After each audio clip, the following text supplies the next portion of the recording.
बारिश का पानी ले ले, अगर मेरे भगवान के आप ले रहे हो और आपके भगवान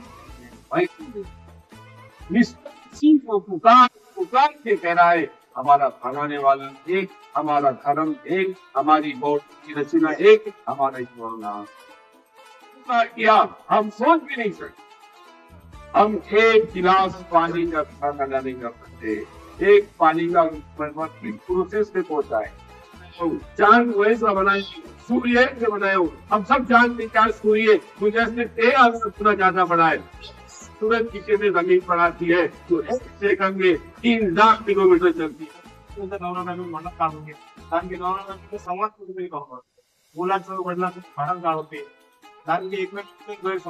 आपला संवाद आहे जेव्हा की मस्जिदमध्ये मस्जिदमध्ये काय काय चालते कशा टाईपचा विद्यावधी आहे। Subscribe the YouTube channel the political line. मालिक के नाम से जो अत्यंत दयालु विद्यावान है, जो सारी जगत का सारे आज बड़ी खुशी है कि मालिक ने आपसे मिलने का एक मौका दिया।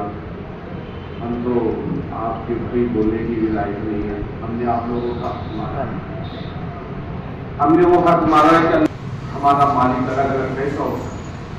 मतलब मैं आपसे पूछता हूं कि अभी हम ऑक्सीजन ले रहे, सूरज की रोशनी ले रहे और बारिश का पानी ले रहे, अगर मेरे भगवान की तो आप क्यों ले रहे हो और आप भगवान की तो मैं क्यों ले रहा हूं।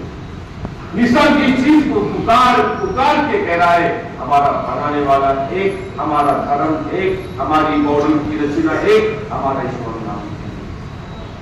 जब एक गांव से तो मुख्य होणार नाही, एक कॉलेज से तो प्रिन्सिपल होणार नाही, एक राज्य से तो सीएम होणार नाही आणि एक देश के तो पंतप्रधान होणार नाही, तो भगवान मंदिर आनंद झाला होता आणि तुमच्या भगवान मंत्रात आणि माझा म्हणता दिवस सिस्टम बिगड़ा होता।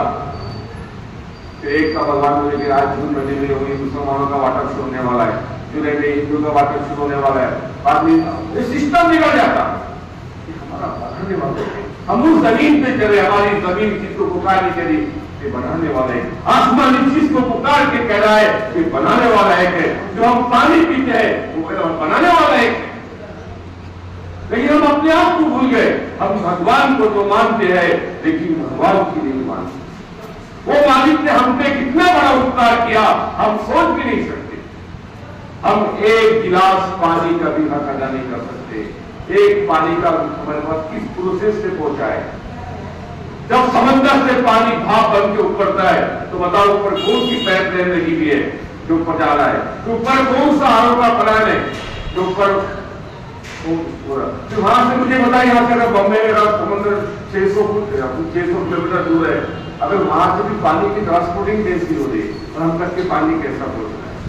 वही पानी जब जमीन से गिरता है हमारे एरिया के अंदर तो जमीन उसको स्टोर कर लेती है और हम जब भी बोर से पानी निकालते तो ताजा पानी निकालते कहां से आता है।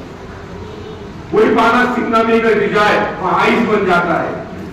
जब टेम्परेचर बढ़ जाता है तो फिर अब तो पानी शुरू हो जाता है। ये जो पूरा सिस्टम हम किसने लेकर के गौर किया वो हमारा बताने वाला है। लेकिन आप सब लोगों से मैं माफी चाहता हूँ कि हम तो सर आप लोगों के भय बोलने की दिखाई में नहीं है, लेकिन हमने आपको 50 साल के अंदर अजान का मीनिंग भी समझा कर नहीं बता सके। अभी मुफ्ती साहब ने बोले कि अल्लाह अकबर का मीनिंग क्या होता, हमने ये भी नहीं बताया अभी तक। हम तो आपके डुप्लीकेट भाई हैं, लेकिन मैं आपका शुक्र कि आप छोटी सी दावत पे आप मस्जिद के अंदर पहुंचे और अपने मालिक के मकान पे पहुंचे। अब वो मालिक कौन है तो 4 शब्दों के अंदर मालिक से कुरान में परिचय दिया और कुरान का उल्लेख आज से 5000 साल पहले ऋग्वेद के अंदर आया है। मैं चारों वेद पढ़ने की कोशिश कर रहा हूँ। एक अंतिम ग्रंथ इस सृष्टि में देता है क्या मधुन 31 बार मंत्र हुई, वो सर्वांच आखिरी ग्रंथ हुई और वो 31 बार मंत्र संध्या कुरान में दिया दे रहा है। कुरान कोई मुसलमान की पिता की प्रॉपर्टी नहीं। वो मालिक कहता ऐ मानो तुम दुनिया में जितने माणसं हो तुम सर्व एक माता पिताचे लेकरू आहो आणि तुमचे माता पिताचे नाम अरबी मध्ये आदम आणि हव्वा म्हणतात। त्यागाई संस्कृत में आदम को अदीम म्हणता और माँ हव्वा को हवेती म्हणता। ये अरबी शब्द और ये संस्कृत शब्द आपको तो इस चीज को बुला बुला के हमारा बनाने वाला ईश्वर एक है। 50 रुपये मालिक ने अपना परिचय दिया, बिस्मिल्लाहिर्रहमानिर्रहीम, कुल अल्लाह अहद, किस्सा का मालिक एक आहे, अल्लाह समद, वो निरपेक्ष है, वो कोने पे निर्भर नहीं है, लम यलिद व लम यूलद, न कि अच्छी कोई संतान है, न तो कोई अच्छी संतान है, व लम यकुल लहु कुफुवन अहद, अली कहता सब का दूसरा कोई नहीं है। क्योंकि आपका मेरा तो दुनिया में आने का इल्म नहीं था। सर्वप्रथम उस मालिक ने पूरे ब्रह्मांड में एक बहुत बड़ा उपकार के देना कि मालिक के भक्त दुनिया में हमारा इंसान में मिलता हो देना है। अभी दुनिया से आने अगोदर उस प्यारे मालिक ने हमारे माँ की छाती और दूध का उत्पादन के देना है। आणि सारे विटामिन आणि सारे प्रोटीन डाललेले आहे। वो मालिक ने 2 डोळ्यामध्ये 7 लाख कॅमेरे दिलेले आहे। एक कान मध्ये 1 लाख मालिक दिलेला आहे। आपल्याला 24 घंटेमध्ये 23,000 सांसे घेतो आणि 12 घंटेमध्ये सध्या आपल्याला 3 सिलेंडर ऑक्सिजनची मिळतो। एक की पुरानी कीमत 3880 रुपए, 1 साल का कैलकुलेशन केला 13,89,000 की ऑक्सीजन घेतो।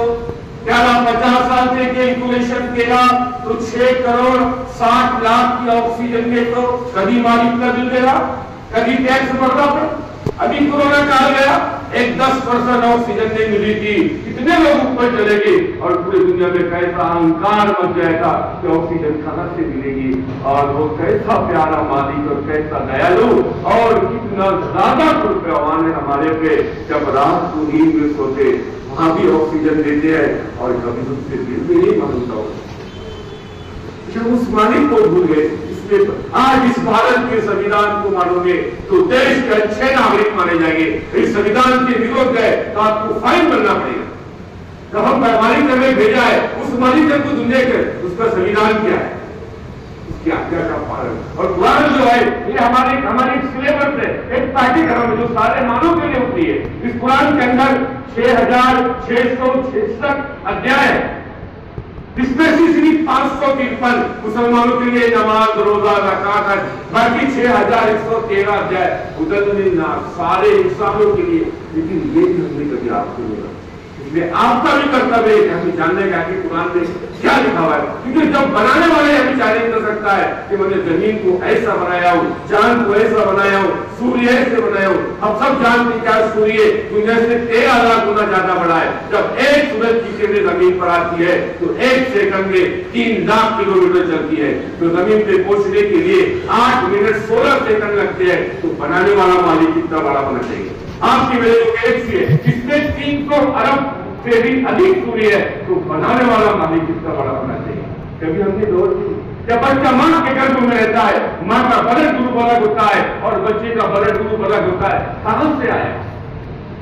जब उस बच्चा मां के गर्भ में रहता है, 9 महीने की बच्ची की परवरिश सिर्फ पानी के अंदर होती है। अगर वही बच्ची को दुनिया में आने के बाद हम 2 मिनट अगर पानी में डाल ले तो बच्चा खत्म हो जाएगा। इसकी लीला को पहचान होते हैं प्यारा मालिक है जो अंधेरी कोठरी में उस बच्चे का निर्माण करता है। वो ऐसा प्यारा मालिक है, अंधेरी रात में, काली रात में, काले पहाड़ में, काली छोटी की आहट को भी जानता है। अल्लाह कहता है कि तुम जमीन वालों पे दया करो, आसमान वाला तुम पे दया करेगा। अल्लाह ने कहा ये दुनिया मेरा कुंभ है, धर्म नहीं बोला, मेरा कुंभ है और ये जिसके मदद कराओ मेरे सबसे करीब है, जिसमें तड़प रखी है मेरा भाई है। यहां से जातिवाद निकालना पड़ेगा। जब अल्लाह कुरान में कहता है मनुष्य तुम्हारे माता पिता एक है तो हम तो सब खूनी के रिश्ते के भाई है। धर्म तो हमने पैदा किए ना, हम तो सबसे पहले इंसान है।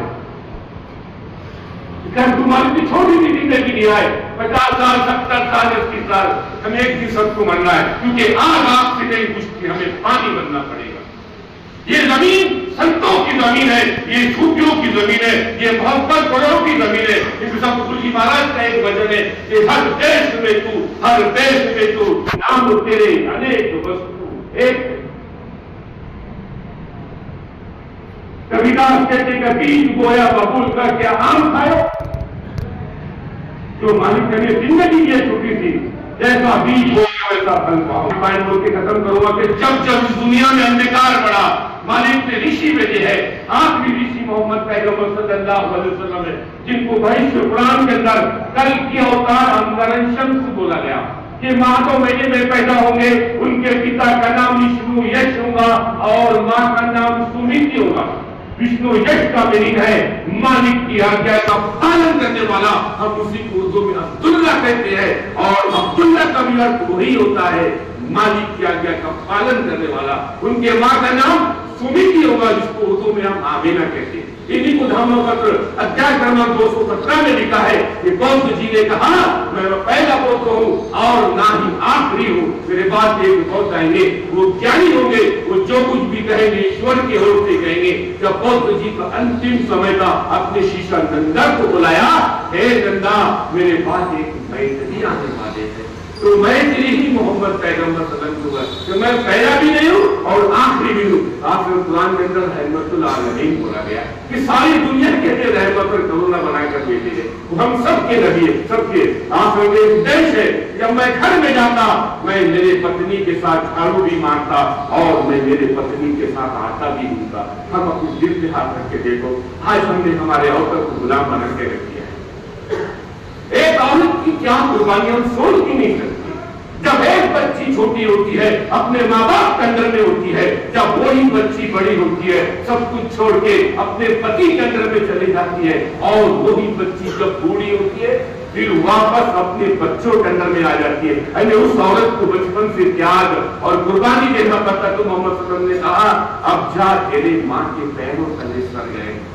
और वो दुनिया का बदनसीब इंसान है जिसके माता पिता जीवन है और सही पालन पोषण न करे। अगर पूरी दुनिया मुझसे खुश है और मेरे माता पिता मुझसे नाराज है तो मैं कामयाब नहीं हो सकता। अल्लाह कुरान में कहता है यदि मेरे बाद अगर मैं किसी को प्रार्थना करने का आदेश देता तो अल्लाह कहता है कि तुम अपने माता पिता की ऐसे उनकी आज्ञा का पालन करो।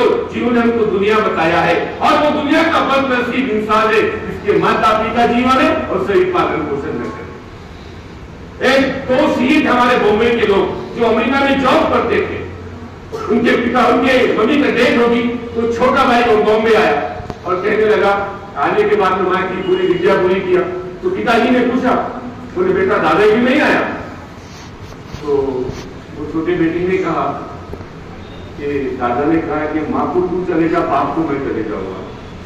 हमने हमारे बच्चों को अच्छे संस्कार, अच्छी एजुकेशन तो दी लेकिन अच्छे संस्कार नहीं दिए। आज मान लो दुनिया का बड़ा इंसान है, जिसके माँ बाप नाराज है वो कामयाब नहीं हो सकता। ये सबसे बड़ी दूसरे की सत्य है। तो मैं आपसे 3 बातें बोल के खत्म करूंगा। फिर 3 बात अपने दिल को पूछना। नंबर 1, माझी तुम्हाला धरती मन पाऊल पाठवला आणि सेकंड नंबर माझ्या जीवनाचा उद्देश काय आहे आणि नंबर 3 माध्यम मृत्यू नंतर काय होईल। हमें एक दिन सबको मरना है, हमें किराए पर है 50, 70, 80 और पता नहीं आखिरी सांस बोलती है, हमें दुनिया को छोड़ के जाना पड़ेगा। तो ये बाकी जो करेंसी है मरने के बाद की वो हमारे कर्म, हमने दुनिया में कौन से कर्म छोड़ के गए वो मालिक को ऑडिट देना पड़ेगा। वो मालिक हमसे ऑडिट मांगेगा, ऐ मेरे प्यारे मनुष्य तू मेरे जमीन पे चला, मेरा अन्न खाया, मेरी ऑक्सीजन लिया, चांद जमीन सूरज पूरा ब्रह्मांड तेरी सेवा में था। ऐ मेरे प्यारे मनुष्य कहां भटकता है? हमने उस निर्माता को छोड़े और निर्मित की पूजा करने लगे, इसलिए परेशान। खुद परेशान हो, वो कैसा प्यारा मालिक। और आप किसी मेरी कार्यक्रम ड्रामा बने हुआ था शिव जयंती के ऊपर, मैंने शुरुआत यहाँ से किया था कि शिवाजी महाराज मुसलमानों के भी महाराज थे। शिवाजी महाराज के 21 में से 13 अंगरक्षक मुस्लिम थे और महाराज का सपना था कि रायगढ़ के अंदर मेरे मुसलमान भाइयों के लिए मस्जिद बनाओ। आज भी रायगढ़ के अंदर मस्जिद कायम है और उस समय महाराज 5 रुपए मानदान देते, आज के लाखों रुपए। तो ऐसे संतों की, ऐसे महाराजों की जमीन है। शिवया में आखिर सांस करके श्री हमको महफूज का पैगाम छोड़ दी दुनिया से गए। अब आपका मेरा कर्तव्य बनता है जो मालिक हमें सांसें दिया है। मैंने कहा कि आग से नहीं पूछती, हमें पानी बनना पड़ेगा। अगर मेरे बॉडी को कीचड़ लगता है तो मैं कीचड़ साफ नहीं कर सकता, मुझे पानी बनना पड़ेगा। ये कार्य हमको करना पड़ेगा तो मालिक को हमसे जवाब दे सकते हैं। आपका बहुत बहुत धन्यवाद।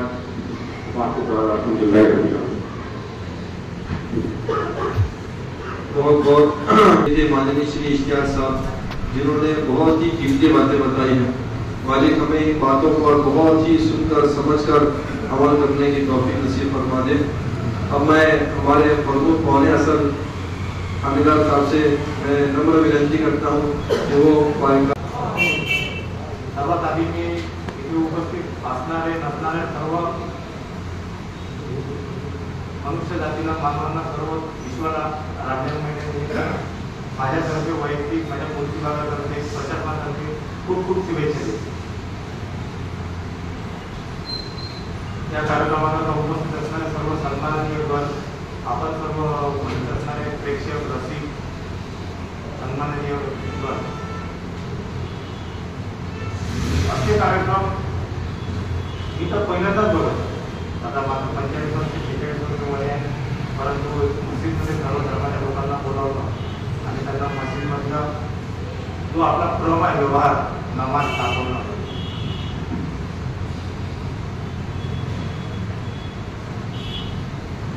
मी पुसत लावतो, मस्जिदमध्ये जायचो, परंतु असा कार्यक्रम नाही पाहिला। म्हणजे वैयक्तिक एकटा गेलो माझ्यासोबत माझा एक पोलीस कॉन्स्टेबल, परंतु सर्व धर्माचे लोक येऊन त्यांना आपल्या धर्माबद्दल सांगणं, मस्जिदमधला क्रियाक्रम कसा घालतील, नमाज कशी होती हे सांगणं, त्यांच्या इफ्तार पार्टीमध्ये सहभागी होणे, हा कार्यक्रम पहिल्यांदा बघतो। आणि आपण हा कार्यक्रम आयोजित केला याबद्दल मी पोलीस खात्यातर्फे प्रशासनातर्फे आपला आभारी आहे। कारण की सगळीकडे गैरसमज आहे। भांडणं कशात नव्हतं माहिती काय, तर दारच्या पुरुषांना फक्त भांडणं, फक्त गैरसमजातून भांडणं। गैरसमज का होतात, संवादच नसतो। बघा ना, समाजातल्या इकडे सोडा, परंतु आपल्या घरात सुद्धा नवरा बायको भांडण का होते, कारण की नवरा बायकोचा संवाद कुठेतरी कमी होतो। मुलाचं वडिलांसोबत भांडण का होते, कारण की एकमेकांबद्दल गैरसमज होतात। मुलांना गैरसमज होतो, बाबा आपल्याला पैसे देते करत नाही। आता जेव्हा बोलत मुलासोबत तेव्हा कळणार त्याची काय अडचण आहे, म्हणून त्याला काय अडचण आहे, काय पैसे अडचण संवाद नाही मुलामध्ये आणि वडिलांमध्ये, पती आणि पत्नीमध्ये, मुलीमध्ये व आईमध्ये संवाद नसल्यामुळं एकमेकांबद्दल गैरसमज आहे। आणि गैरसमजामुळं विसंवाद, संघर्ष आहे, कुठेतरी भांडण, मतभेद आहे। आणि हे गैरसमज दूर होणं शांततेसाठी सर्वात महत्त्वाचं। आणि हे गैरसमज जे आहे ते असे कार्यक्रम आयोजित केल्यानंतरच निघून जाईल। कारण की मला माझ्या धर्माबद्दल पूर्ण नॉलेज नाही, तर मित्रांच्या धर्माबद्दल काय नॉलेज राहणार आहे। आणि मला जर कुठल्या गोष्टीबद्दल नॉलेजच नाही, ही चीज काय आहे हे मला माहीतच नाही, तर त्या वस्तूविषयी मी मत माझं कसं बनवणार? मला तर मी म्हणजे एवढं विचार केला, इतर लोक जे सांगतील त्यावर मी त्या वस्तूबद्दल मत ठरवतो। असंच झालेलं आहे। मुस्लिम धर्म आपण सांगितलं नाही लोकांना, त्यामुळे इतर लोकांनी जे सांगितलं त्यावरून ते धर्म माझं मत ठरवलं आणि त्यातून जायचं। आता इतर सांगणारा खूप काय सांगते, त्याच्या मनात काय, त्याचा उद्देश काय सांगण्याला मला तुम्ही माहिती आहे। त्यासाठी म्हणून एकमेकांच्या मनातले गैरसमज केव्हा निघतील, जेव्हा आपला संवाद राहील, जेव्हा मी मस्जिदमध्ये येतो, मस्जिदमध्ये काय आहे, काय चालते, कशा टाईपचं पूजा वगैरे आहे। तर मुस्लिम धर्मामध्ये आपण सांगितलं रमजान महिना कसा, रमजान महिन्याचा महत्व, अजानचा अर्थ सांगितला। हे सांगितल्यानंतर तर दुसरं आता अल्लाह अकबर, अल्लाह अकबर लोक म्हणतात की मग अकबरच अल्लाह आहे। तर आपण सांगितलं त्याबद्दल की अकबर हा शब्द कधीपासूनचा आहे आणि अकबर पाचशा केव्हा जन्माला आले ते इतिहास आपल्याला नाही। त्या बाजारमधल्या अकबर शब्दाचा अकबर पाचशाची काही अर्थांवर संबंधच नाही आहे। बाजारमधला अकबर शब्द वेगळा आणि अकबर पाचशा वेगळी। तर खूप चांगलं वाटलं मला। आणि आपण जे जेवढ्या लोकांना बोलावलं इतर धर्माचे ते सर्व लोक आले, हा कामामुळे काही आले, पण खूप आले, बरेच आले, हो आले, खूप चांगलं। जास्त मी बोलणार नाही, जे आपल्याला सुद्धा मित्रांना सर्वांना पण कामाला जावं लागतं, नाही तर बोलू शकतो मी 1 तास 2 तास। आणि मी नेहमी कामाबद्दल केव्हाच बोलत नाही, म्हणजे पोलीस स्टेशनमध्ये सुद्धा मी कामाबद्दल कधीच बोलत नाही। माणूस, त्याची माणुसकी त्याबद्दल बोलतो। आणि मला तरी असं वाटते की कुराण हा जो ग्रंथ आहे लिहिलेला, ईश्वराचा संदेश म्हणा, पवित्र ग्रंथ म्हणा, सल्लल्लाहु अलैहि वसल्लम यांनी लिहिलेला, त्यांना जे ईश्वराची आपल्या ईश्वराचा संदेश मिळाला तो त्यांनी रूपात लेखी रूपात तो आपल्या माणुसकीसाठी अवतरित केला. त्यामध्ये कुठं मुस्लिमांनो हे मुस्लिमांनो असं कुठं म्हटलं नाही, कारण तो संदेश संपूर्ण मानवजातीसाठी बोलत आहे. त्यामध्ये मुस्लिम नावाला शब्द कुठे नाही आहे. मानव जातीच्या कल्याणासाठी माणसाच्या माणुसकीला महत्व देणारा ग्रंथ आहे. त्यामध्ये लिहिलेलं आहे की तुमचा शेजारी जर रात्री उपाशी आहे आणि तुम्ही भरपेट जेवण तुम्ही जेवले तर ते हराम आहे. त्यामध्ये असं नाही म्हटलेलं आहे की तुमचा मुस्लिम शेजारी तो कोणत्याही धर्माचा तुमचा शेजारी तो जर उपाशी झोपला आणि तुम्ही जर भरपेट जेवले तर ते पाप. साधी गोष्ट आहे. जर तुम्ही एखादा मजूर कामाला सांगितला तर त्याचा खान सुटायच्या आत त्याचा मोबदला त्याला दिला गेला असं म्हटलेलं आहे. माणुसकीला अभिप्राय आहे, मानवाला आहे.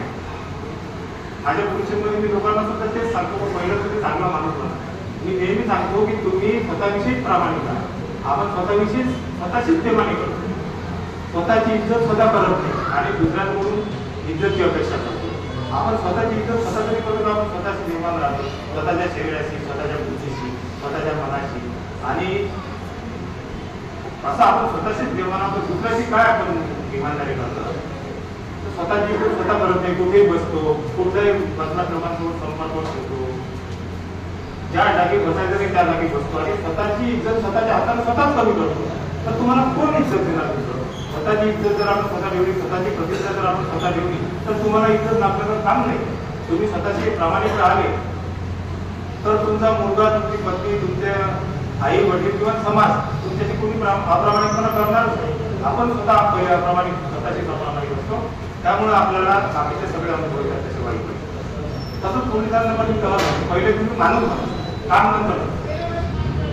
आपण जर माणूस बनलो चांगलं. आता ते रमजान महिन्याचे आपण आईने सांगितले रोजा म्हणजे उपवास फक्त पोटाचा उपवास नाही आहे, तर तो आपल्या बुद्धीचा, डोळ्याचा, कानाचा, संपूर्ण आपल्या शरीराचा आहे. मैंने बहुत अपना कीमती समय निकाला है. मालिक उसको अपनी बारगाह में कबूल कर ले और हम सब सच्चाई के मार्ग पर चलाए. मैं बस थोड़ी सी दुआ कर लेते और कार्यक्रम समाप्त. बिस्मिल्लाहिर्रहमानिर्रहीम. अल्हम्दुलिल्लाहि रब्बिल आलमीन व आखिरु लिल मुत्तकीन वस्सलातु वस्सलामु अला अशरफिल अंबिया वल मुरसलीन. या अल्लाह या रहमान या रहीम या हन्नान या मन्नान या वलियस समावाति वल अर्द. मालिक तू बड़ा रहीम है, तू बड़ा दयालु है, कृपावान है. 70 पाँव से ज़्यादा प्यार प्रेम करने वाला प्रभु ईश्वर अल्लाह गॉड मालिक है. मालिक हम सब की दिल की मनोकामनाओं को पूरा कर दे. हम सबको सच्चा पक्का तेरा दास बना दे.